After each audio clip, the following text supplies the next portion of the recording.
Hurmatli vatandoshlar, oila a'zolarimiz hayoti xavf ostida.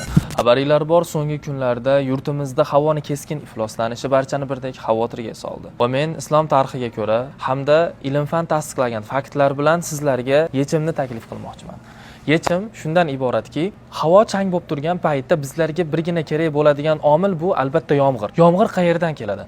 Ishoninglar, men o'zim mana shu mo'jizani shu yerda Makka mukarramada turib guvohi bo'ldim. Roppa-rosa 10 kun oldin shu Makkada jamoat bo'lib namoz o'qildi. Bu namozning nomi istisqo bo'lar ekan. Istisqo namozi o'qildida va mana shu namozdan so'ng bir necha soatlar o'tib Alloh taolo bu yerga mana bu manzarani berdi.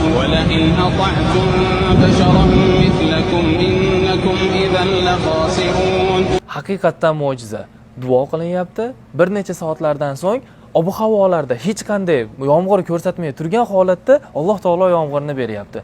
Biz ham kelinglar birgalikda mana shu uslubni qo'llab ko'ramiz va albatta bu narsa qo'l keladi. Chunki 1400 yildan beri qo'l kelyapti. Rasululloh o'qigan, sahobalar o'qigan, hamma bu namozni o'qiganki odam bir necha soatlardan so'ng mana shu natijani olgan, yomg'ir bergan. Biz ham inshaalloh birgalikda namoz o'qisak yoki duo ijobat bo'ladigan paytlarda duo qilsak, albatta Alloh taolo bizlarga yomg'irni beradi va yurtimizdan mana shu changni forig' qiladi.